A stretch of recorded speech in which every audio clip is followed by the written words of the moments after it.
దైవ గ్రంథంలో ఒక చక్కని మాటను మనం చదువుకుందాం. సామెతలకు రాసిన గ్రంథం మీరందరూ అర్థం చేసుకోండి. సామెతల గ్రంథంలో 31వ అధ్యాయము 12వ వచనంలో ఆమె తాము బ్రతుకు దినములన్నీయు అతనికి మేలు చేయను కానీ కీడేమీ చేయదు. దేవునికి ఒకసారి స్తోత్రం చెప్పండి. మీరు అర్థమైన వాళ్ళందరూ స్తోత్రం చెప్పండి. ఆమె అంటే ఒక కుటుంబానికి ఒక యజమానురాలు. ఆమె అంటే ఒక మంచి భర్తకు భార్య. ఆమె అంటే ఆ ఇంట్లో ఉన్న పిల్లలందరికీ మంచి ధన్యురాలు, మంచి విల్లాలు, మంచి గుణవతైన ఆమె ఆ ఇంటికి వెలుగుగా ఆ పిల్లలకు, ఆ భర్తకు, ఆ కుటుంబానికి ఆమె ఎంతో మంచి ఆమె. ఆ మంచి ఆమెను బట్టి మనందరం దేవునికి స్తోత్రం చెల్లించుదామా? అలాంటి మంచి ఆమె అన్ని ఇళ్లలో ఉంటే ఎంత బాగుంటుంది ఏమండి? ఆమె బ్రతుకు దినములు అన్నీ భర్తకు మేలే చేయను కానీ కీడేమీ చేయదు. ఈ మాట నచ్చిన వాళ్ళందరూ చేతులు ఎత్తి స్తోత్రం చెప్పండి. మీకు నచ్చిందా ఈ మాట? ఏమండి? ఎందుకంటే నచ్చాలి. నా భార్య నాకు కీడు చేయి, నా పిల్లలకు కీడు చేయి అని మనము సంతోషించాలి.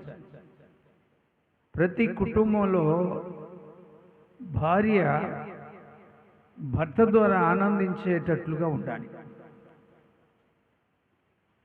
భర్త కూడా ఆనందించాలి, భార్య కూడా ఆనందించాలి. వాళ్ళిద్దరూ ఒకరిని ఒకరు అర్థం చేసుకొని కీడు రాకుండా, కుటుంబంలోనికి నష్టాలు రాకుండా, కుటుంబంలోనికి సైతాని యొక్క లక్షణాలు రాకుండా వీళ్ళిద్దరూ సమపోటీలుగా కుటుంబాన్ని కాపాడుకునే కుటుంబం కావాలి. అర్థమైందండి? కుటుంబం అంటే చాలా భారమైనది. కుటుంబంలో పిల్లలను పోషించటం, భర్తతో భార్యతో వీళ్ళిద్దరూ ఆ కుటుంబంలో చక్కగా నడవటం చాలా కష్టంగా ఉంటుంది. కొన్నిసార్లు కొన్ని సమస్యల వల్ల ఆ కుటుంబంలోనికి వ్యతిరేకాలు వస్తాయి, ఎదురువాదనలు వస్తాయి. ఒకరి మనసు ఒకరికి గిట్టదు, ఒకరి మాట ఒకరికి గిట్టదు. ఇలాంటివన్నిటినీ ఎదుర్కోవాలంటే ఎంత జ్ఞానం గల స్త్రీలు కావాలి, ఎంత నమ్మకస్తులైన భర్తలు కావాలి చెప్పండి. సమాజం ఎలా ఉంది? లోకంలో ఉన్న కుటుంబాలు ఎలా ఉన్నాయి ఆలోచించండి ఒకసారి. మనకు తెలుగు రాష్ట్రాల్లో కుటుంబాలు ఎలా ఉన్నాయి, భార్య భర్తలు ఎలా ఉన్నారు, వాళ్లకు కలిగిన పిల్లల్ని ఎలా చూసుకుంటున్నారు? ఈ గుణవతి అయిన ఈ ఇల్లాలను మనం మాదిరిగా తీసుకోవాలి. ఆమె బ్రతుకు దినములు అన్నీ భర్తకు కీడు చేయదు, పిల్లలకు కీడు చేయదు. కీడు అనే మాట బైబిల్లో రాయబడి ఉంది. సామెతల గ్రంథం 13వ అధ్యాయము 21వ వచనంలో కీడు పాపులను తరుమును, నీతిమంతులకు మేలు ప్రతిఫలముగా వచ్చును. చూసారండి? కీడు పాపులను తరుముతా ఉంది,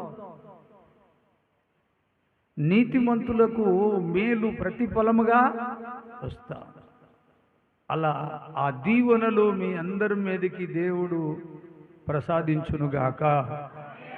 ఎంతమంది సంతోషంగా ఉన్నారు? ఆ మేలు కావాలి. కీడొద్దు. కీడొచ్చిందంటే ఆ ఇంట్లో మేలుండదు. ఆ ఇంట్లో మేలుందనుకో కీడు రాదు. వస్తుందా? ఆలోచించండి. కీడు పాపులను తరుముతా ఉంది. నీతిమంతులకు మేలు ప్రతిఫలముగా వచ్చును. దేవునికి స్తోత్రం. ప్రతిఫలముగా మీ ఇంటికి మేలు వస్తే ఇంకా అంతకంటే ఈ లోకంలో ఏం కావాలి? కీడు రాకూడదు కానీ మేలు రావాలి. ఇల్లు చూస్తే మహా అందంగా ఉంది కానీ ఇంట్లో ఉన్న ఆ యజమానుడు యజమానురాలు ఎలా ఉన్నారు? వాళ్ళ లక్షణాలు ఎలా ఉన్నాయి? వాళ్ళిద్దరూ ఎలాగా కుటుంబాన్ని కాపాడుతున్నారు? ఒకసారి ఆలోచిస్తే మన తెలుగు రాష్ట్రాల్లో గత జరిగిపోయిన 5 సంవత్సరాల్లో 2000 మంది భర్తలను భార్యలు చంపేశారు. 2000 మంది భర్తలకు కీడు చేశారు. భర్తలకు కీడు చేశారు. ఈ 2000 మంది స్త్రీలకు ఈ గుణవతి అయిన భార్య మాదిరిగా మీ అందరికీ కనిపిస్తా ఉంది. ఎందుకు కీడు చేయాలి? భర్తకి ఎందుకు కీడు చేయాలి? గవర్నమెంట్ వాళ్ళు లెక్క మన ఆంధ్ర రాష్ట్రాల్లో పోలీస్ డిపార్ట్మెంట్ ద్వారా ఈ నేరాలు బయటపడ్డాయి. ఎందుకు ఆ కీడు చేయాలి? కీడులో పడాలి? భర్తను చంపిన భార్య ఉందా బయట? జైలు పాలైపోయింది. ఆమె పిల్లలు అనాథులైపోయారు. భర్తను చంపేసింది, ఆమె జైలు పాలైంది. పిల్లల్ని ఎవరు పోషించాలి? ఎందుకు కీడు చేయాలి? దైవ గ్రంథంలో మన తెలుగు రాష్ట్రాలకు లేక మన భారతదేశానికి స్త్రీలందరికీ మాదిరిగా ఏమో మీ అందరికీ కనిపిస్తా ఉంది. ఏమని బట్టి మీ బ్రతుకు దినములు అన్నీ కూడా క్షేమంగా ఉండాలి, ఆశీర్వాదంగా ఉండాలి, దీవెనకరంగా ఉండాలి. భర్త భార్యల మధ్యలో ఆనందాన్ని అనుభవించాలి. మీకు కలిగిన పిల్లలు మీ ముందు ఒలివ మొక్కల వలె కళకళలాడుతూ ఆ పిల్లలు చదువుకొని మీ ముందు వాళ్ళు ఆనందంగా ఉంటే ఇంకా అంతకంటే నీకేం కావాలి? ఎందుకు భర్తను చంపాలి? ఇది ఒక గొప్ప ప్రశ్న మన తెలుగు రాష్ట్రాల్లో. ఇప్పుడు ఇది పరిశోధన జరుగుతా. ఆలోచించండి. కీడు చేయకూడదు, మేలు చేయాలి. ఏమండి? ఏం చేయాలి మనం? మేలు చేయాలి. ఎందుకు కీడు చేయాలి? భర్త భార్యల మధ్యలో ఎందుకు ఈ మోసాలు? ఎందుకు ఈ అన్యాయాలు? ఈ 2000 మందిలో మనము ఆలోచన చేసి వాళ్ళ యొక్క లోతుపాతులు గవర్నమెంట్ ద్వారా తెలుసుకున్న ఆ యొక్క నేరస్తులను గురించి ఆలోచన చేస్తే వీళ్ళ సొంత భర్తలను విడిచిపెట్టి పరాయి వాళ్ళతో పరిచయం పెట్టుకొని వాళ్ళిద్దరు కలిసి వీళ్ళు ఈయన చంపటానికి చేసిన నేరాలు ఏంటండి? ఇది ఎంత దౌర్భాగ్యం పని! ఇది ఎంత అవినీతి పని! ఆలోచించండి. నీ భర్తకు నువ్వు మేలు చేసుకుంటే నీ కుటుంబంలో దేవుడు ఎంతో మేలు చేస్తాడు కదా. నీవు కీడు చేసుకున్నావు, కీడులో పడ్డావు. ఇంకెక్కడ నీ జీవితం? ఎక్కడ నీ బ్రతుకు? సమాజంలో ఇల్లు ఉందా? కులంలో ఇల్లు ఉందా? నీ రక్త సంబంధీకుల మధ్యలో ఇల్లు ఉందా? ఈరోజు వాళ్ళ విలువను కూడా నువ్వే పాడు చేశావు.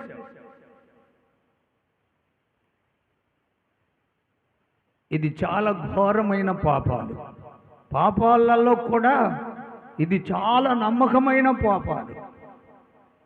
భర్తను భార్య చంపటం, భార్యని భర్త చంపటం ఎంత నేరమో ఆలోచించండి.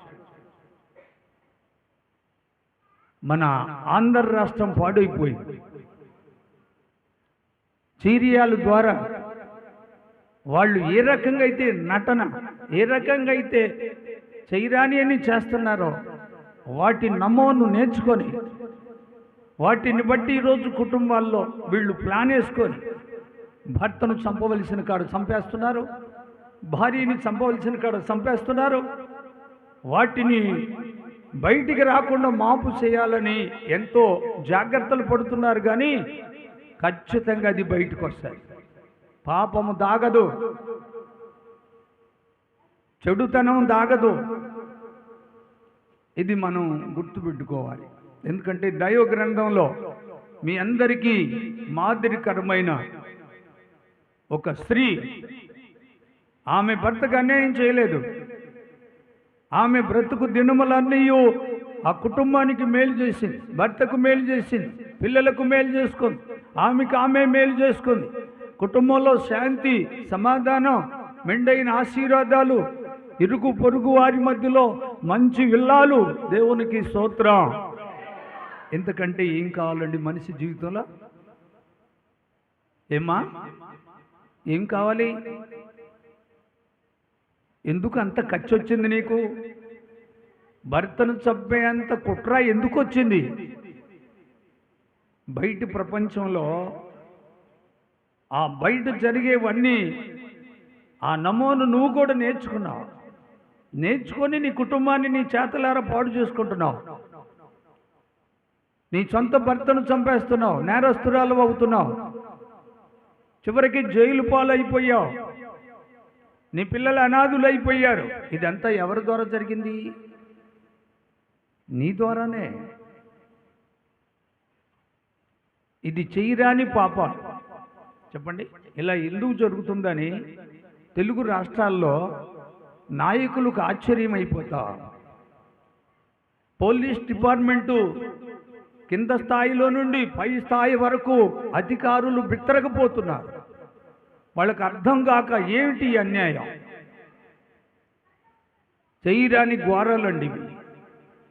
అవి చేసే పని అయితే దేవుడు మెచ్చుకుంటాడు, కానీ చేయరాని పనులు చేస్తే దేవుడికి ఎంతో బాధకరమైన విషయం. దయచేసి అలా చేయకూడదు. మరొక మాటను చదువుకుందాం బైబిల్లో.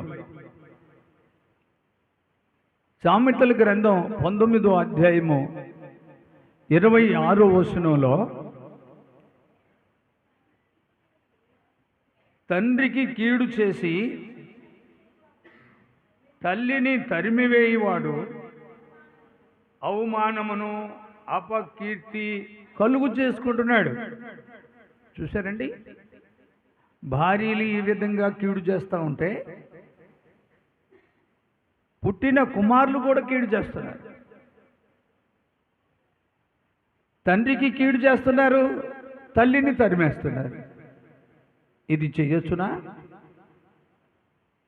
నిన్ను కన్న తల్లి, ఆమెను నువ్వు ఎంతగా పరామర్శించాలి. ఆమె వృద్ధాప్రాయంలోకి వచ్చిన తర్వాత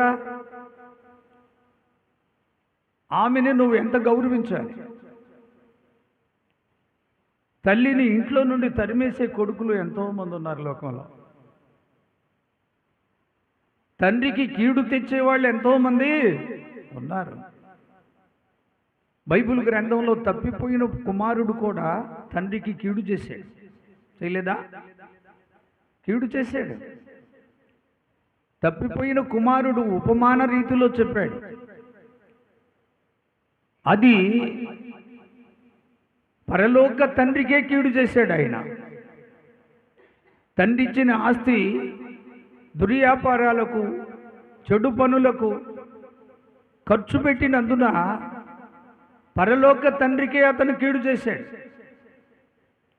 అతడు క్షమాపణ అడిగాడు, ఆ పరలోకపు తండ్రి క్షమించాడు. దేవునికి స్తోత్రం. మరి ఇప్పుడు శరీర సంబంధమైన కుమారుడు తండ్రికి కీడు చేస్తున్నాడు, తల్లిని తరిమేస్తున్నాడు. కడుపు నిండా అన్నం పెట్టే కొడుకులు ఉన్నారా?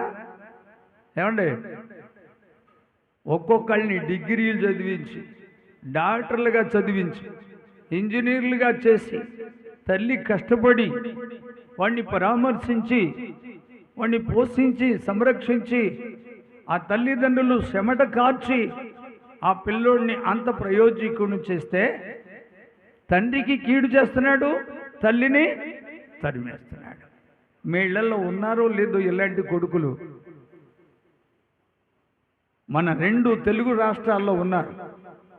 తెలుగు రాష్ట్రాల్లోనే కాదు, మన భారతదేశం అంతా ఉంది, భూలోకం అంతా ఉంది ఇలాంటి పనులు. తండ్రికి కీడు చేసేవాడు, తల్లిని తరిమేసేవాడు కొడుకంటారా? ఏమండి, కొడుకంటారా ఆయన్ని? ఇది చాలా మందికి గిట్టదు. ఎందుకంటే ఆ కుటుంబంలో తండ్రి చెప్పినట్లు కొడుకు వినలేదని, కొడుకు చెప్పినట్లు తల్లిదండ్రులు వినలేదని వీళ్ళిద్దరి మధ్యలో కొన్ని భేదాలు ఉంటాయి. బైబిల్లో రాయబడి ఉంది, ఒక్కింటిలోనే 5గురు ఉంటే 2కి 3 విరోధం, 3కి 2 విరోధం. ఈ విరోధాల వల్ల కూడా ఎన్నో సమస్యలు వస్తున్నాయి. ఇవన్నీ రాకుండా ఉండాలంటే మనం మంచి బుద్ధి కలిగి, జ్ఞానం కలిగి, దైవభక్తి మనలో ఉంటే తప్పక మనం అలాంటి పనులు చేస్తామండి? చెయ్యం. దేవుణ్ణి తెలుసుకున్న వాళ్ళు కూడా కీడు చేయటం అనేది నేరం కదా.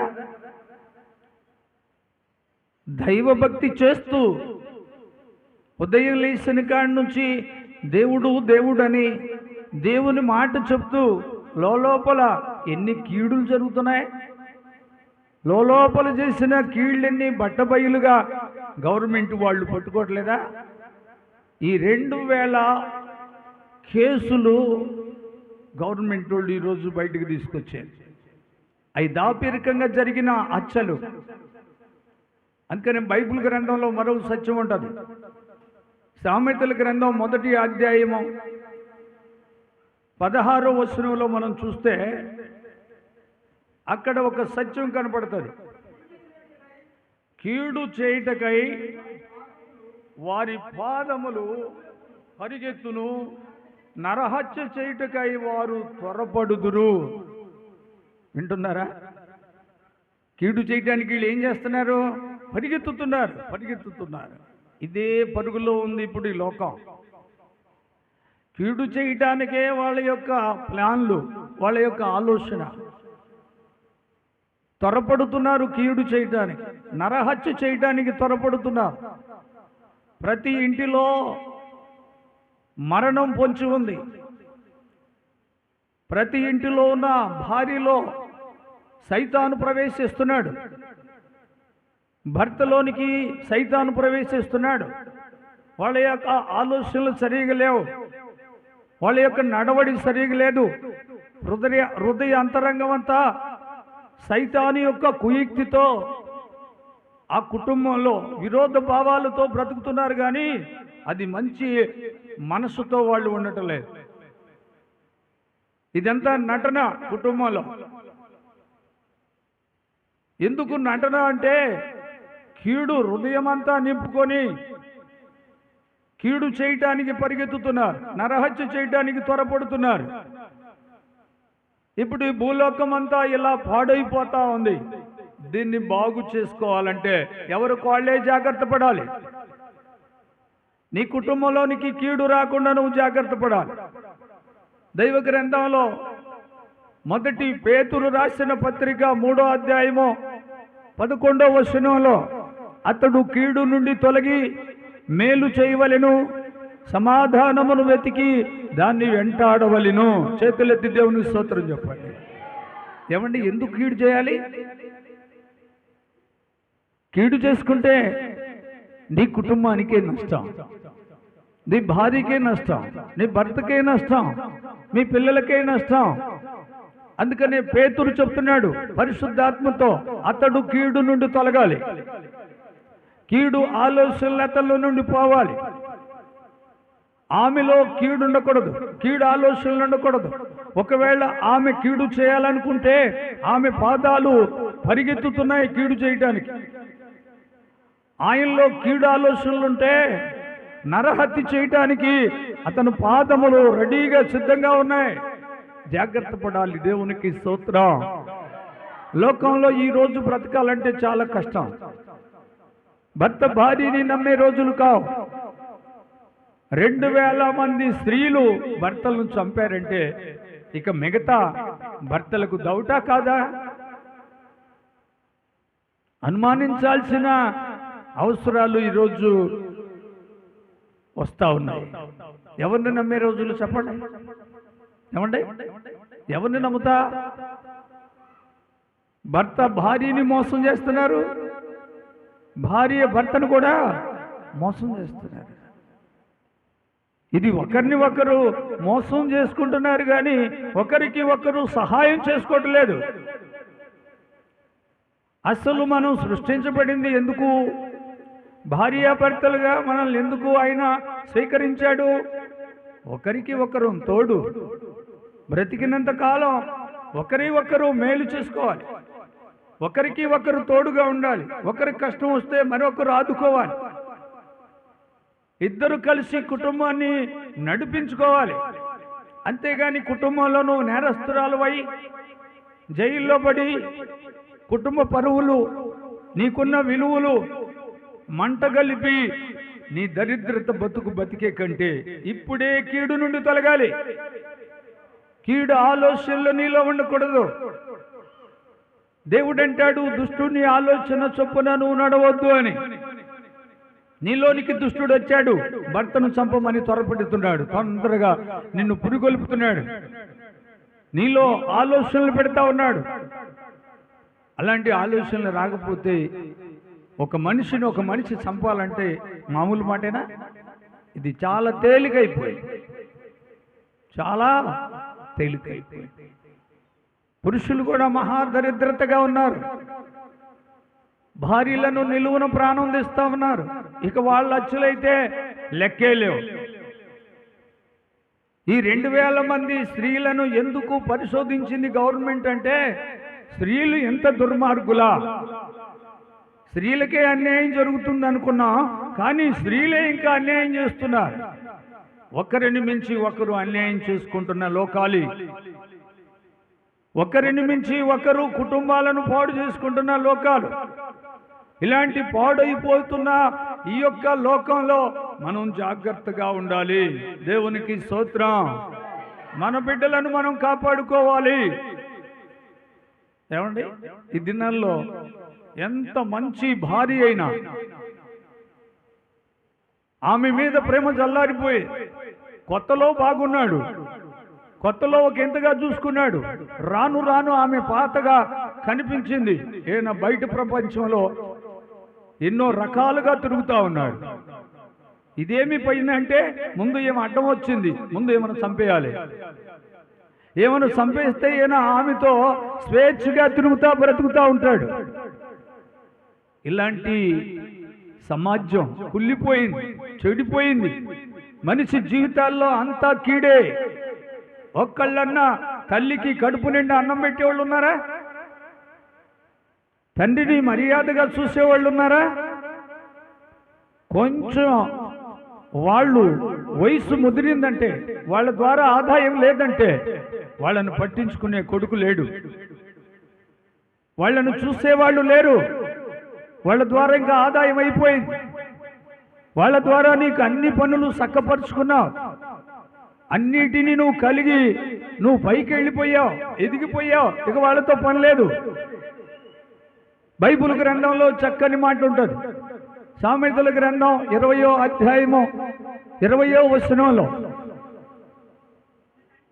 తన తండ్రినైనను తల్లినైనను దూషించువాని దీపము కారు చీకటిలో ఆరిపోవునన్నాడు దేవుడు. తల్లిని దూషించే కుమారుడు మంచోడు కాడు. తల్లిని దూషించే కుమారుడు మంచోడు కాదు. భార్యని విమర్శించి, భార్యని కొట్టి తిట్టి ఆమెని చంపాలనుకున్న మనిషి కాదు. ఇది చాలా నేరం. ఈ నేరాలను ఎందుకు ప్రభుత్వం వారు ఖండించలేకపోతున్నారు? నేరస్తుడిగా నిలదీసి తనకు వేయాల్సిన శిక్షను ఎందుకు వేయకుండా వీటిని దాపెరికం చేస్తున్నారు? మరొకరికి అలాంటి పనులు చేయకుండా అతడు భయపడేటట్టు చేయాలంటే ప్రభుత్వం అధికారం తీసుకోవాలి. అలాంటి వాళ్ళని కఠినంగా శిక్షించాలి. అలాంటి వాళ్ళ వల్ల మరొకరు నేర్చుకొని రకరకాలుగా ఈరోజు లోకం పాడైపోతాం. లోకాన్ని బాగు చేయాలంటే మనుషులే మారాలి. దేవునికి స్తోత్రం. కీడు చేసేవాళ్ళు మారాలి. నువ్వు కీడు చేస్తా ఉంటే కీడే ఎక్కువగా కనపడుద్ది. నువ్వు మేలు చేస్తా ఉంటే మేలే ఎక్కువగా కనపడుద్ది.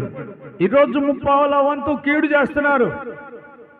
ఆ కీడు వల్ల మనుషులు చేసే ఈ దుర్మార్గం, ఈ నీచమైన పనులు, ఈ చెడు పనుల వల్ల మనుషుల యొక్క కాలస్యమే లోకంలో మనుషులందరికీ రోగాలు, ఎక్కడ పెట్టినా శాపాలు, శపింపబడి ప్రభుత్వాలు సరిగా లేక, రాష్ట్రాలు సరిగా లేక, దేశాలు సరిగా లేక, వాతావరణాలు ఈ కల్మషంతో, వీళ్ళ కాలుష్యంతో పాడు చేసి దేవుని యొక్క మహిమను పాడు చేస్తున్న లోకం ఇది.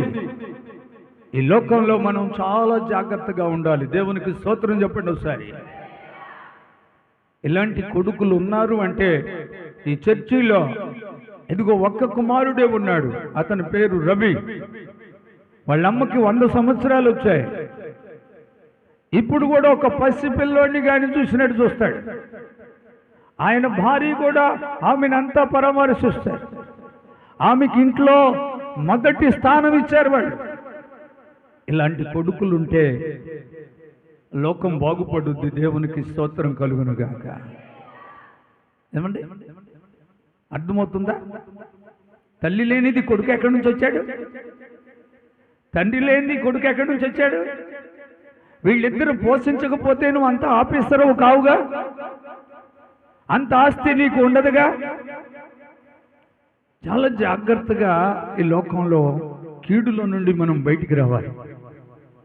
మనం బ్రతుకుతున్నాము అనేది కాదు లెక్క, మనం ఎలాంటి మంచి పనులు చేస్తున్నాం.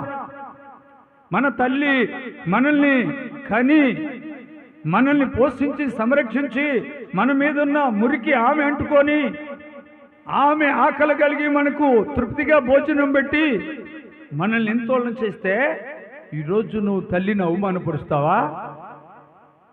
తండ్రిని అవమానపరుస్తావా? నీ భార్య కీడు చేస్తావా? నీ భర్త కీడు చేసుకుంటావా? అలాగైతే దేవుని దృష్టిలో భయంకరమైన నేరస్తులు వీళ్ళు. ఒకవేళ ఈ ప్రభుత్వాలు లంచాలను బట్టి వాళ్ళని శిక్షించరేమో కానీ దేవుడు మాత్రం కఠినమైన శిక్షిస్తాడు. సమాజాలు లంచానికి అమ్ముడుపోయాయి, స్వార్థంగా ప్రవర్తిస్తూ ఉన్నారు. న్యాయముగా జరగటం లేదు. న్యాయము ఖచ్చితంగా నువ్వు చేస్తే లోకంలో అన్ని మేలే జరుగుతాయి. ఇంత భయంకరమైన, ఇంత దుర్మార్గాలు జరుగుతూ ఉంటే ఏమండి, లోకానికి ఎక్కడ రక్షణ? ఎక్కడ కుటుంబాలకు రక్షణ? ఎక్కడ భార్యలకు రక్షణ? భర్తలకు ఎక్కడ రక్షణ? ఎవరు రక్షణ కలుగు చేస్తారు? నీకు నీవే దేవునికి భయపడి, దేవుని యందు భయభక్తులు కలిగి, కీడు నుండి ఇప్పుడే నువ్వు బయటకు వస్తే నీ జీవితంలో దేవుడు మేలు చేస్తాడు. దేవునికి స్తోత్రం. నువ్వు చేసిన నేరాలన్నిటిని క్షమిస్తాడు దేవుడు.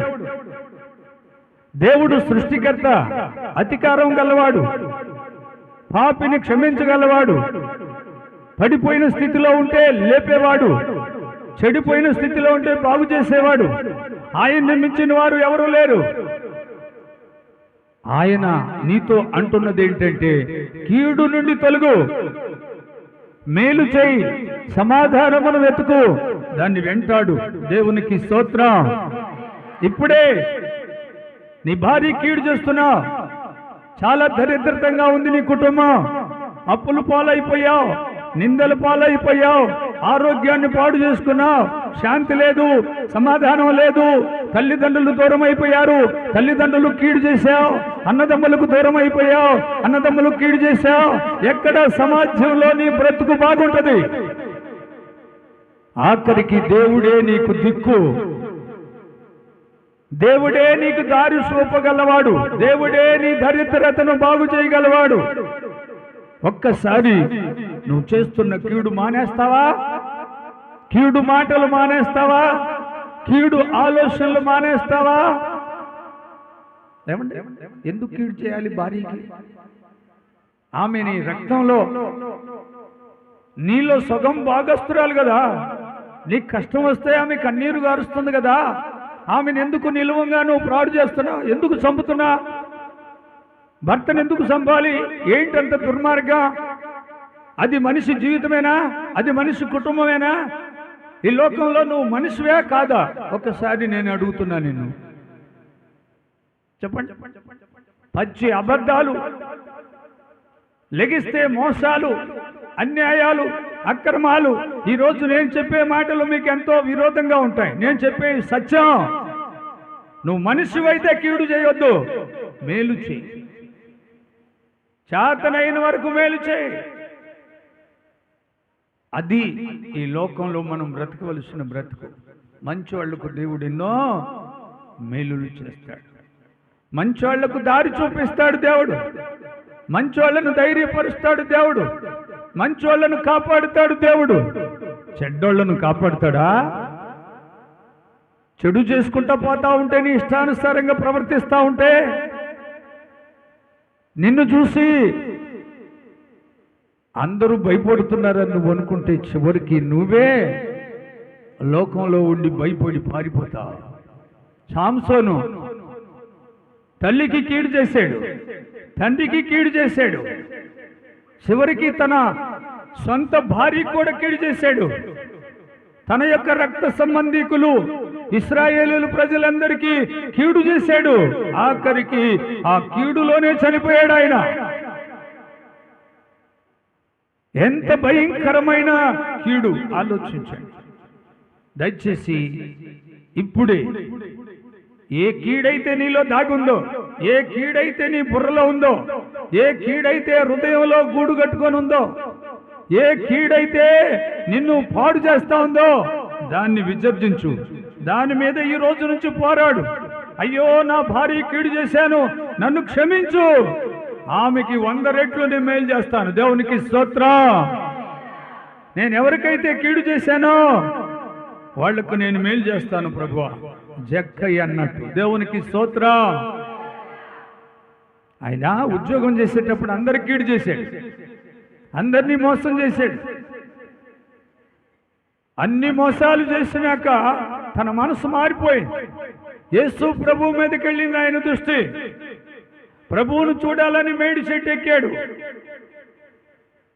ప్రభు త్వరగా దిగిరా, నేడే నీ ఇంటికి రక్షణ, నేను నీ ఇంట్లోకి వస్తున్నాను అన్నాడు. దేవునికి స్తోత్రం కలుగును గాక. యేసు ఆ కీడు ఇంట్లోకి పోయాడు, ఆ ఇల్లు బాగుపడిపోయింది. ఎవరికైతే నేను కీడు చేశానో వాళ్ళకి నేను 2 అంతలుగా 3 అంతలుగా వాళ్ళకి ఇచ్చేస్తానని అతడు విచ్చేసి ఆ కీడును కడిగి వేసుకొని ఆ కీడులో నుండి బయటకు వచ్చి యేసయ్యని ఇంటికి ఆహ్వానించాడు. ఆ ఇంటికి రక్షణ యేసు ప్రభు వచ్చాడు. ఈరోజు నీ ఇంటికి యేసయ్య రావాలంటే కీడులో నుండి నువ్వు బయటికి రావాలిగా, ఆయన చెప్పినట్లుగా మేలు చేయాలిగా. చాలా మందికి మాటలు ఇష్టం ఉండదు, ఎందుకంటే వీళ్ళ బుర్రంతా కీడులోనే ఉంది, వీళ్ళ హృదయం అంతా కీడనే గూడు కట్టుకొని పోయింది. ఇది సైతాను కట్టిన గూడు. ఆ గూడు పడాలంటే ఒక్కసారిగా పడదు. నువ్వు దేవుని వాక్యం వింటూ ఉన్నప్పుడు ఆ గూడును తొలగించగలిగింది దేవుని వాక్యం. దేవుని వాక్యం సజీవమై 2 అంచులు కలిగిన ఖడ్గం కంటే వాడిగా ఉండి నీ ప్రాణాత్మలు, కీళ్లు, మూలిగలు విభజించినంత వరకు నీలో ఉన్న పాప దోషాలను పరిష్కారం చేస్తుంది. దేవునికి స్తోత్రం కలుగును గాక. అప్పుడు నీవు మనిషి అవుతావు. అప్పటిదాకా నీవు దుర్మార్గుడివే, అప్పటిదాకా నేరస్తుడివే, అప్పటిదాకా నువ్వు నేరస్తురాలుగా బ్రతుకుతున్నావు. కుటుంబంలో భర్తతో ఉన్నట్లే ఉంటున్నావు కానీ భర్తకు కీడు చేస్తున్నావు. కుటుంబంలో భార్యతో మంచిగానే కనపడుతున్నావు కానీ భార్యకి కీడు చేస్తున్నావు. భయంకరమైన కీడు మన కుటుంబాల్లోకి రాకుండా దేవుడే కాపాడునుగాక. దేవుడే మీ మనసులు మార్చునుగాక. దేవుడే మీలో ఉన్న కీడును తొలగించునుగాక. ఇప్పుడే ధారాళమైన దీవెనలు మీకు వచ్చునుగాక, మీ పిల్లలకు వచ్చునుగాక, మీ కుటుంబాల్లో సమాధానం వర్ధిల్లునుగాక, మేలును వర్ధిల్లునుగాక. భార్య భర్తల ప్రేమ 30 100 ఫలించునుగాక. గట్టిగా చప్పట్లు కొట్టండి. ఇంకా సైతాను రాకుండా పోవాలి.